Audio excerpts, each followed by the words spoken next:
Welcome to another episode of Craig Mack's Chasing Success. I'm your host, Craig Mack, and with me today is Irv Dickey. He is in the jewelry business. And Irv, what is the name of your store? It is Rockwall Professional Jewelers Okay, in Rockwall, Texas. awesome. How long you been in business? I've been in business for 10 years. All right, awesome, awesome. So I wanted to Been again, in the jewelry business for 50 years. you've been in the jewelry business for 50 years. Okay, all right, cool. Uh, just a second. All of my adult life. Oh, your adult life. So you've never done anything else, just jewelry, huh? Never done anything else. Wow. Well, I like was telling you off camera there, I'm trying to educate my audience on different types of businesses that they could possibly get into to be successful. And I want to try to pick your brain as much as I can as far as, how does one get into the jewelry business, the ins and outs of it, the challenges, and basically how to get started, okay? All Well, right. it's So, it's so uh, a pretty tough business to break into hmm, if you don't have any connection, which I didn't. okay. Started from the bottom, and then I just got to know a lot of people and went to different modes. I started as a apprentice jeweler Okay. in Pittsburgh, Pennsylvania, and I did that for 2 years and learned a lot about repairs and setting stones and Okay. everything. Okay. Then my sister, who went to University of Detroit, talked me into moving to Detroit. Okay. So I moved to Detroit, and there's not a lot of African Americans in the jewelry business, so I Hmm. kind of came up alone. So you said I there's not a lot of, is that still today? I know you said you've been in it all your that life. Is that that still is the still case? that's still today, Okay. All right. and So it's a lot of I've taught opportunities for minorities. Got it. I've taught uh, several jewelers in my life because I've been had three jewelry stores Hmm. in different. I had a jewelry store in Detroit, a jewelry store in Oklahoma City, and the jewelry store I'm in now in Texas. So I had to go just to different spots, and then I worked for jewelry companies, and it wasn't tough for me because really it was just me in the jewelry business. There wasn't a lot of African Americans in that business, Mm-hmm. and it's a pretty tough business because it's you have to have a clean record. You have to be clean because they go up and down you, especially if you're black. Sorry to say that, but No, it's the you truth. know, if Uh, you ain't squeaky clean, you can't get in there okay. because it's not. Yeah, I've been by myself in it for all my life. You know, Wow. Okay. there's people that I taught, and I've got some jewelers out here around the country that I've taught to be jewelers, and they're living as jewelers. Okay. What So, what what first made you decide to get into the jewelry business? well, it started out. It wasn't something I was planning on doing. I started when I was 17. I was working in a jeweler supply store, Mm. and it was in a building that was all jewelers. It was Mm-hmm. a building in downtown Pittsburgh. Mm. I got to know all the jewelers around in Pennsylvania, really, because we shipped all over. Really, we Mm-hmm. shipped all over the country. But I Mm. got to know a lot of people, and I ended up. There was a jeweler down the hall that needed an apprentice, and I said, "I'm ready to go." Yeah, you're ready to do something else and grow, huh?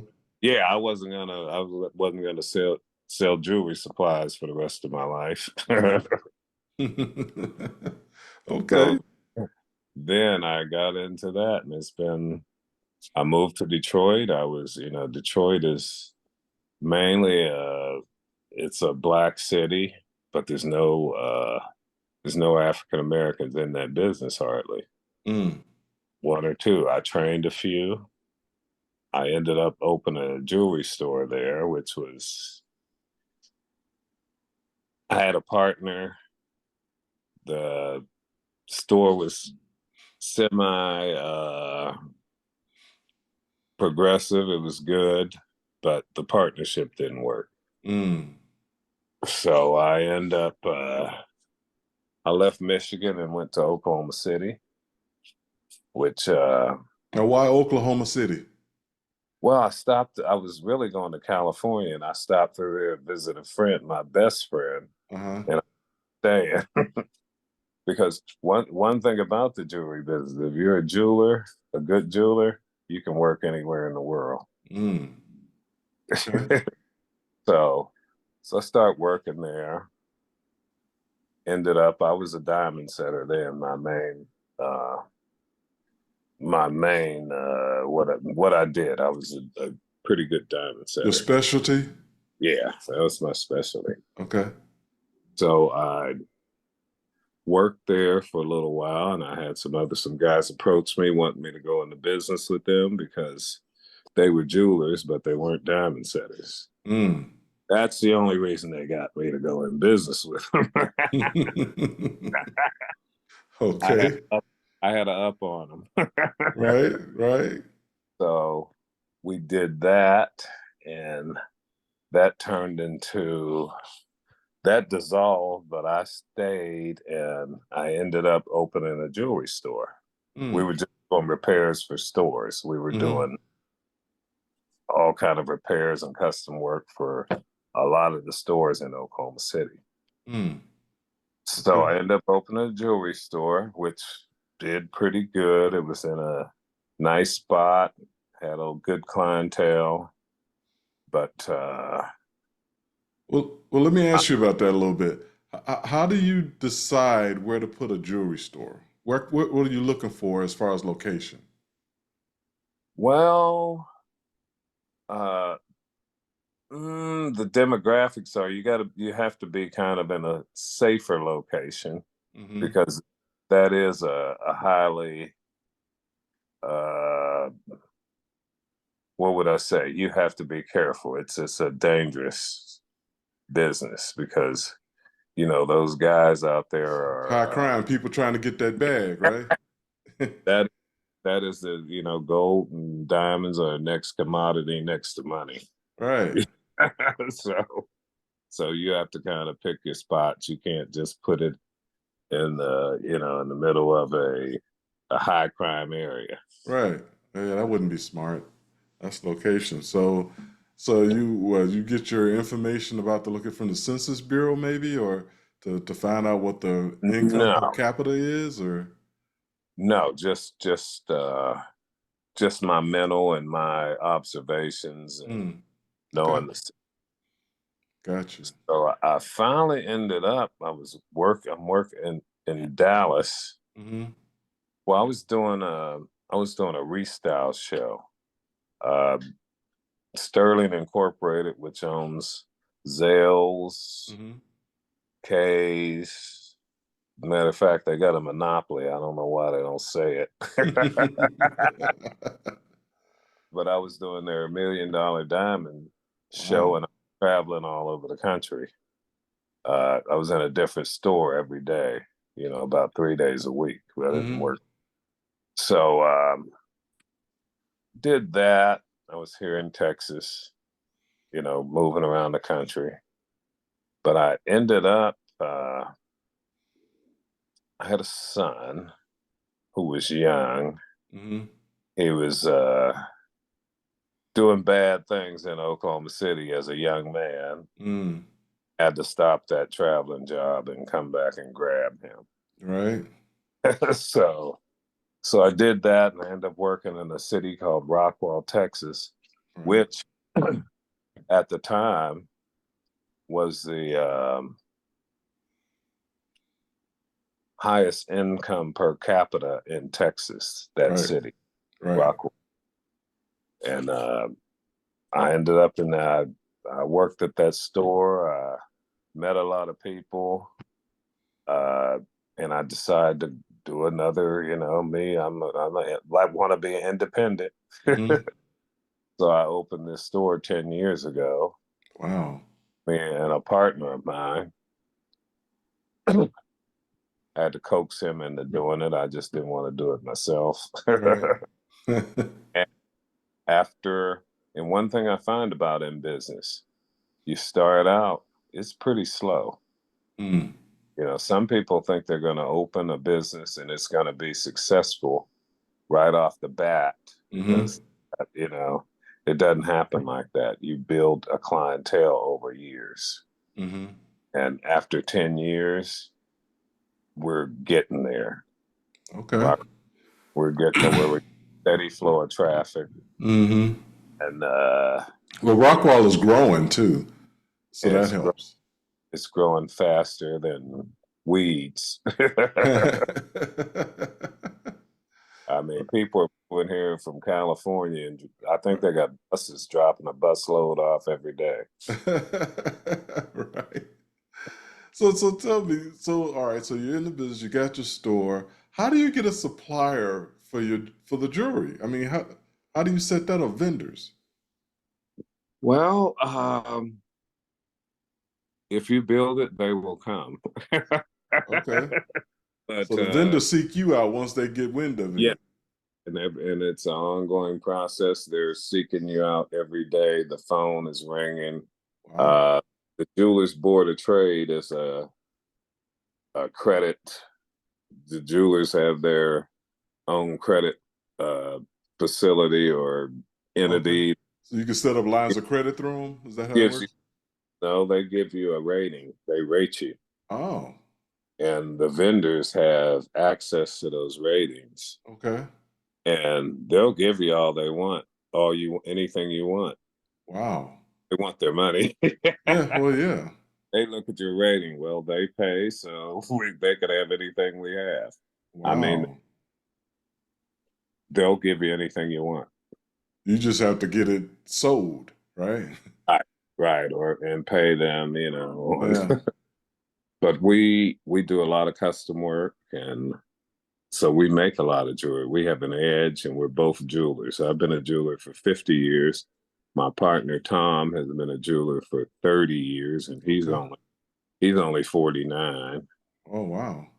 So we got a lot of experience behind us as far as making jewelry, and we just know we've got a lot of experience.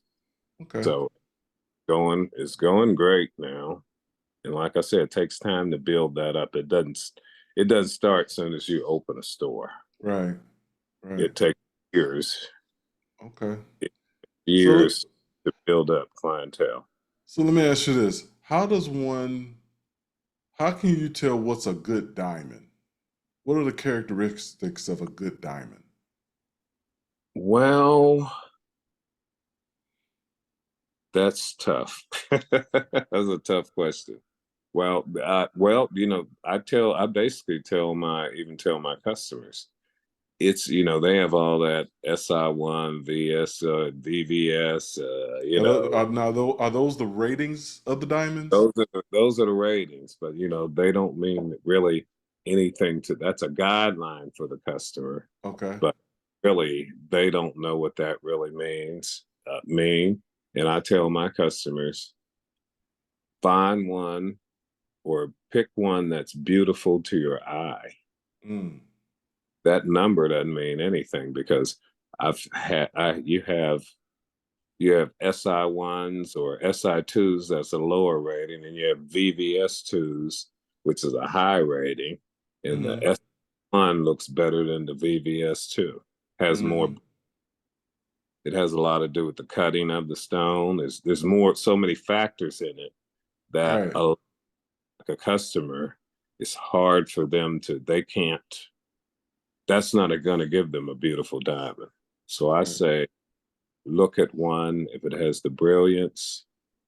Uh, Now, by brilliance, you're talking about that it gives you that sparkle, right? that sparkle, yeah, that give you Okay. that.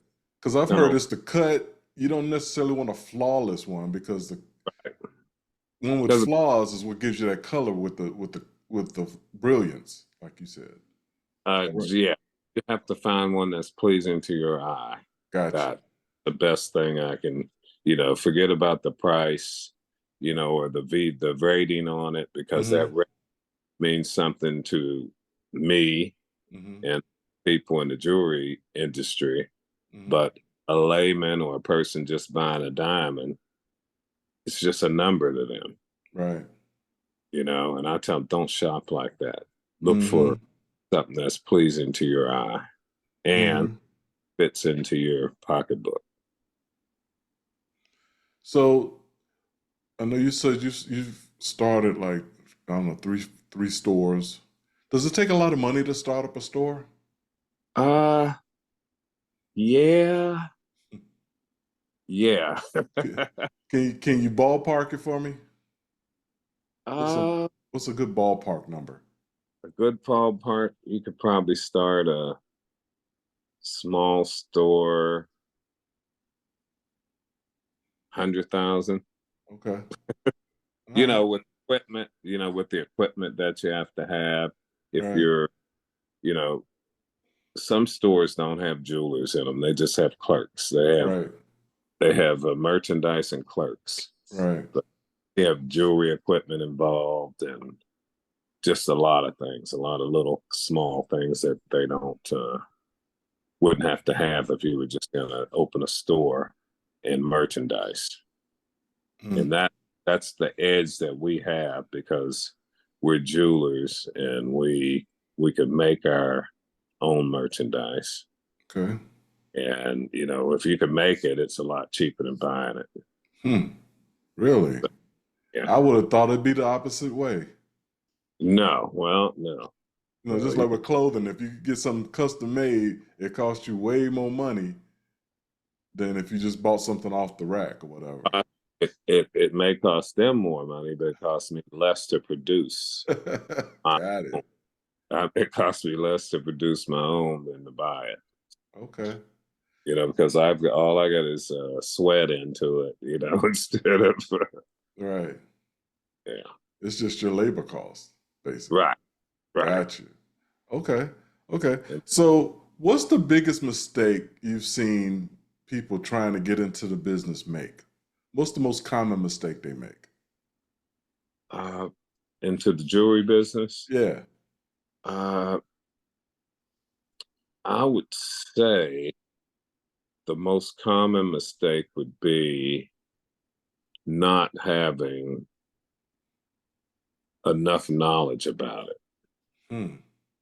In other words, like I say, all the years that I'm into it, I know it from A to Z. But Right. somebody getting into it, it's going to be tough if you don't know everything about it, and Hmm. you have to know people and your credibility.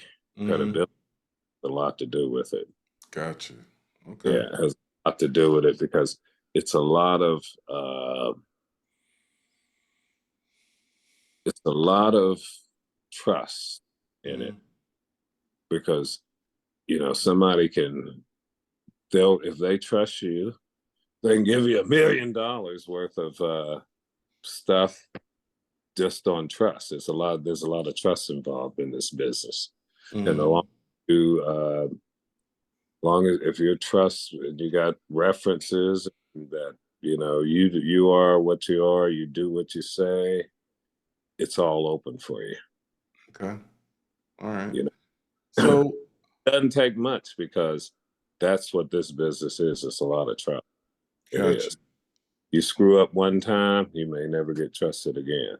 Mm. Okay. All right. True. So, how do you minimize the risk of robbery? You know, because I mean, Um, criminal elements going, a jewelry store would be like, yeah, let me try to they're, rob al- a jewelry store. they're always that's one of the biggest things that you have to secure yourself about. You have to have all your alarm systems. You have to have insurance, Mm, and it requires so many different things that you have to have.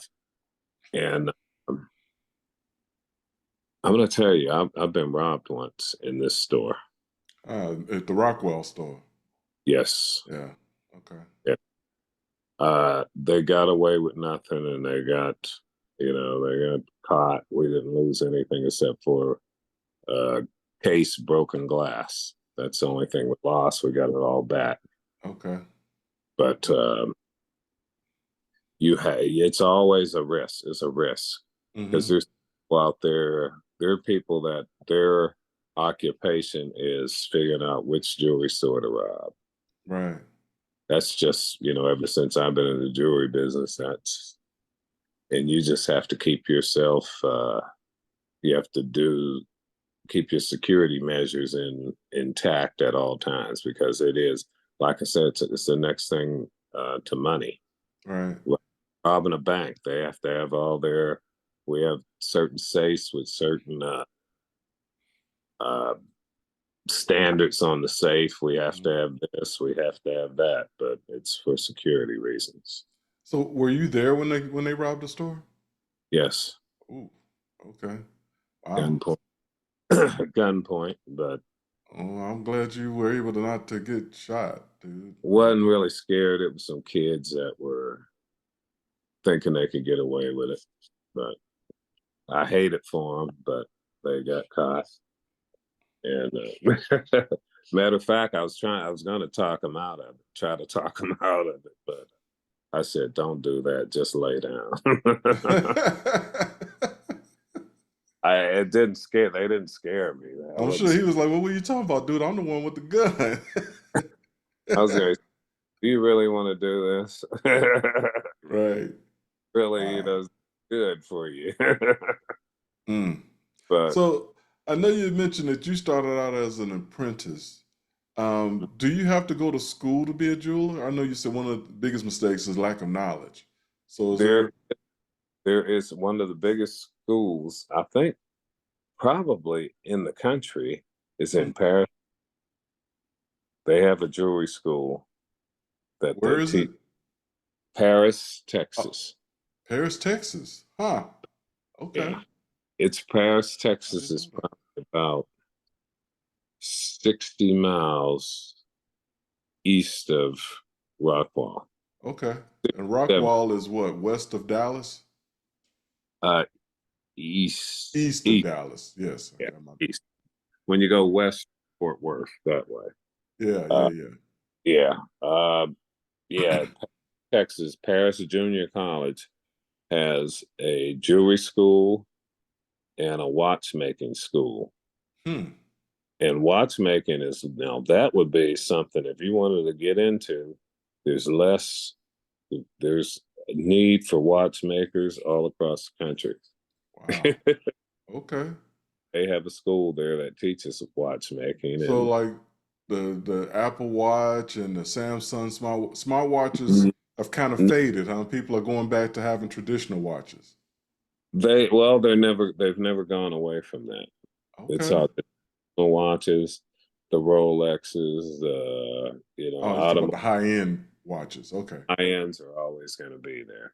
Gotcha. And a watchmaker is always going to be needed because there's watches that uh, the battery watches really started about in I'm going to say in the 1969, 70. Those were the first batteries. Mm.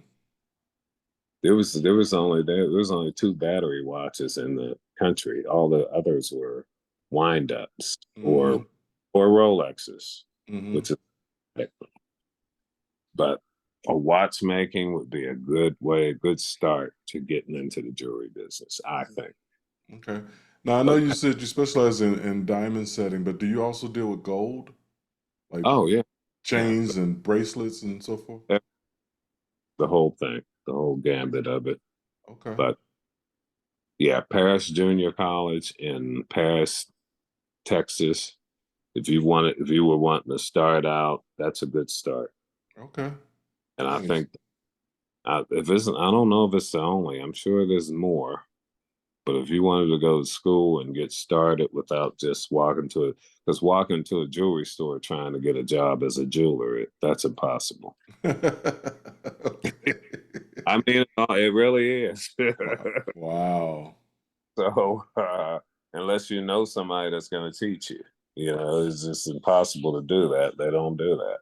Right. But Paris Junior College in Paris, Texas would be a good start if you wanted to go down that road.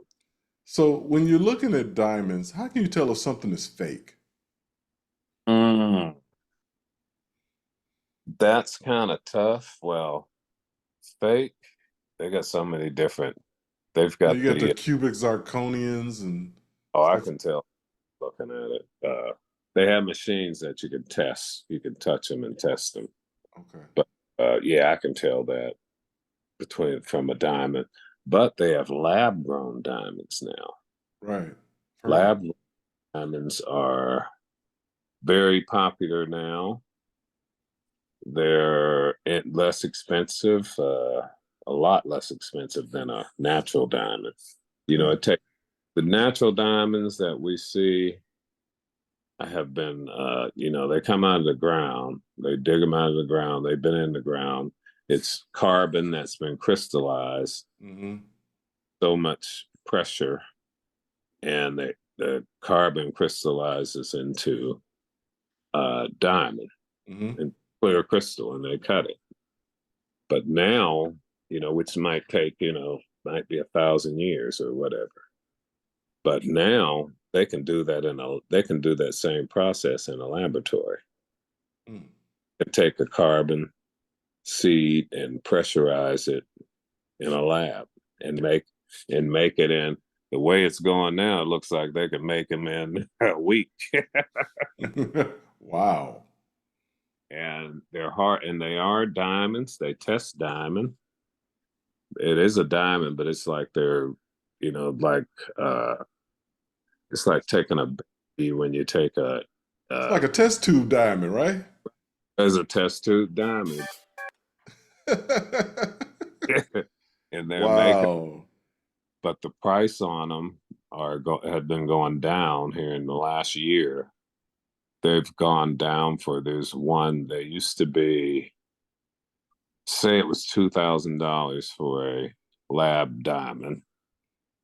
A regular diamond would cost you 3,000.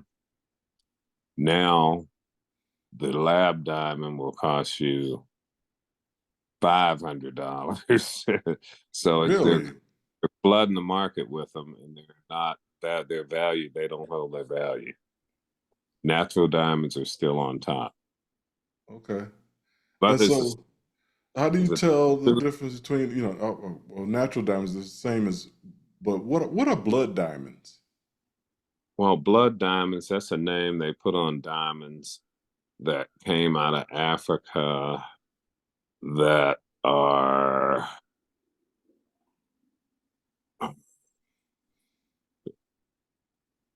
how do I explain it? They're it's not a diamond that's blood. That's a name they put on it Yeah. because they're Well, mind blood people. do they come out of They're the same countries thing. that have conflict, so to speak? Right. Well, Africa is the biggest producer in diamonds. Right. So they call them blood diamonds because they're stealing them from the blood of the you understand what I'm saying? It's more of a thing like these diamonds are conflict diamonds. They were stolen from the people. They have the people mine them and they get nothing for them. You know what? Gotcha. It's just a stigma that they put on the diamond, but it's Gotcha. not. It's not that it came out of a blood mine or something like that. And so it doesn't diminish the value of it or any way, N- right? No, Okay. no. Okay. And they were going through a thing where they were certified. You had to certify that the diamonds weren't mined in a conflict country, or that's what they call a blood diamond. Mm-hmm. You know what I mean? Yeah. Wow. Okay. Well, Irv, I really appreciate you spending the time to talk to me. I've learned a lot about the jewelry business in this short time, and I more than I expected, to be honest with you. But I do appreciate you taking time out your busy schedule to talk to me. All right, horse mouth. You got off the golf course and came and sat down and talked with me, so I really appreciate it. All So, right. how'd you do on the golf course today? Thanks, Fred. I played horrible. Well, all right, man. Well, hopefully you'll do better next week. Okay. So, Better. with that, thanks again, and I'll holler at you soon. Okay. Thanks, Craig.